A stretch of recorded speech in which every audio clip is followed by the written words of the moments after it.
Gripe aviária, casos registrados aqui no Brasil. Mas a grande questão é o seguinte: será que nós estamos em risco? Será que nós podemos nos contaminar ao comer, por exemplo, carne de frango ou nos infectar com o vírus? Vamos entender essa história toda. Esse é o canal Ciência para Não Cientistas. Eu sou Daniel Albeni, professor universitário, doutor e apresentador aqui do canal. Vamos dar uma olhada no que tem sido divulgado aí nas redes, né? Principalmente porque foi ontem, né? Hoje são 18 de maio de 2025, para você que está assistindo lá no futuro, e ontem foi dia 17. Então ontem especificamente nós tivemos informação de que um frigorífico no sul do Brasil, né, uma granja na realidade, no estado do Rio Grande do Sul, teve aí a constatação de infecção das aves pela gripe aviária. Vamos entender essa história toda, deixa eu te contar isso tudo, vamos ver o que está no noticiário e vamos tentar trazer luz para essas informações que são importantes aí, principalmente quando essas notícias vêm à tona. Bom, vamos lá, pessoal, vou dividir a tela aqui com vocês. Vamos falar um pouquinho do que tem sido registrado aí na mídia, né? Reportagem aqui da Agência Brasil, que fala ovos de granja com caso de gripe aviária estão rastreados, diz o MAPA, né? Então, ele fala aí que o Ministério da Agricultura e Pecuária, o MAPA, informou ter rastreado todos os ovos para incubação fornecidos pela granja onde ocorreu o primeiro caso de vírus da influenza aviária com alta patogenicidade. Vamos lá. Isso, muitas vezes, esse tipo de reportagem acaba assustando um pouquinho a gente, porque fala em alta patogenicidade, que significa que ele é altamente transmissível e pode causar doença. Mas uma coisa que nós temos que entender é que a possibilidade dessa doença ou desse vírus chegar no ser humano é muito pequena, né?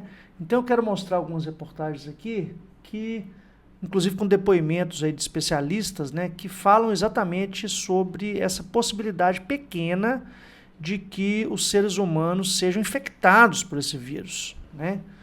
Então, qual que é a grande preocupação? A maior preocupação da gripe aviária aqui no Brasil, como em outros países, né, e tem acontecido também nos Estados Unidos, todo mundo acompanhou o caso aí, os casos nos Estados Unidos recentemente, né? Então já era esperado que esse vírus chegaria aqui no Brasil também. O grande problema aí é o prejuízo econômico. Por quê? O que está acontecendo aqui?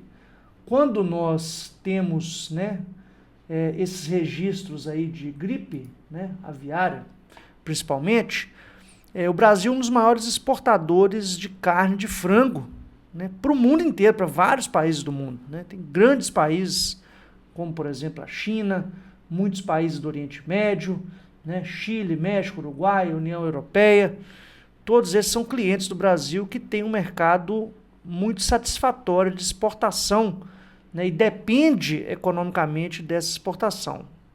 Então, esse é o maior problema hoje da gripe aviária aqui no Brasil. É um problema muito mais econômico do que um problema de saúde pública, necessariamente dito, né? Então, CNN Brasil traz a reportagem aqui, né? Gripe aviária, governo rastreia ovos fornecidos por granja contaminada. Argentina, China, Chile, México, Uruguai e União Europeia suspenderam as compras de aves brasileiras, né? Então tá aqui, o Ministério da Agricultura e Pecuária informou que ovos para incubação fornecidos pela granja onde foi registrado o caso da influenza aviária, patogenicidade, já foram rastreados. Segundo o Ministério, os ovos foram enviados para incubatórios localizados em Minas Gerais, Paraná, Rio Grande do Sul, e a circulação do vírus foi confirmada em um matrizeiro localizado no município de Montenegro, no Rio Grande do Sul. O MAPA determinou a adoção imediata das medidas de saneamento previstas no plano de contingência para influenza aviária e doença de Newcastle, o que inclui a destruição dos ovos com o objetivo de mitigar qualquer risco sanitário. De toda forma, ressaltamos que não há comprovação de que tais ovos estejam contaminados com o vírus da gripe aviária e que todas as medidas necessárias para a proteção da avicultura nacional estão sendo adotadas, diz o Ministério. Cara, vamos lá. Ainda bem que aqui no Brasil nós temos órgãos extremamente responsáveis quando se trata de defesa fitossanitária, né?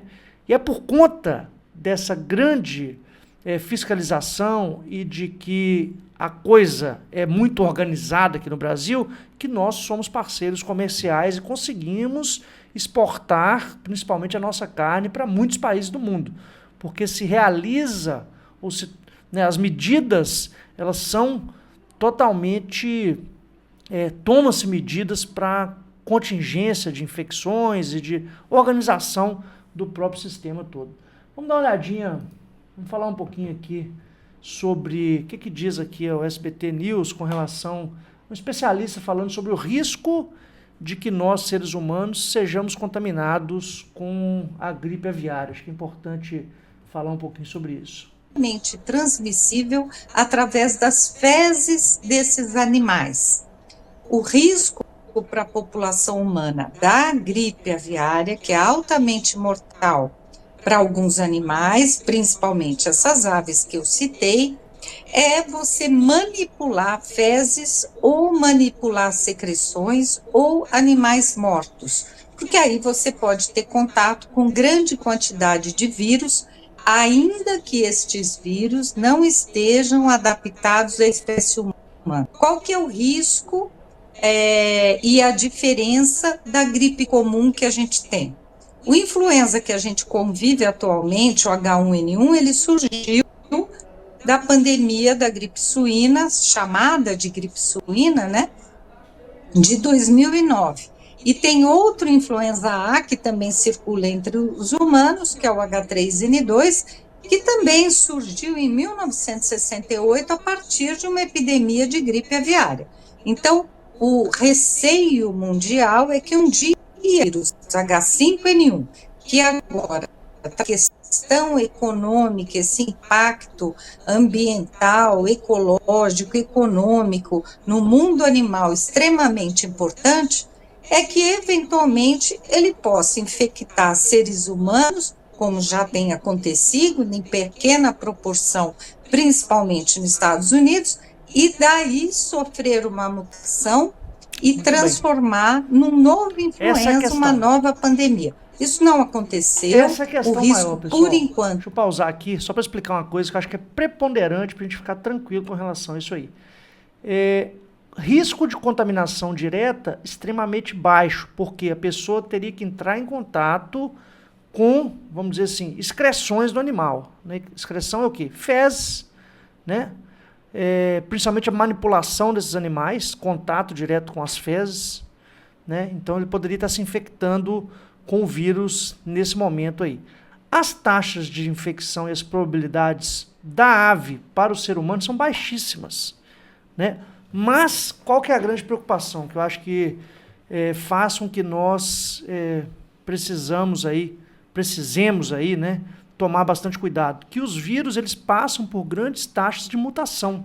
A gente tem que lembrar que os vírus, eles têm uma taxa reprodutiva muito alta. Então, se uma pessoa se infecta com a influenza aviária, né, ela pode, por mais que ela talvez não tenha nem sintomas, né, a própria replicação desse vírus dentro da pessoa pode, né, fazer com que surjam novas mutações no vírus, né? E aí esse vírus, como ela cita aí, né,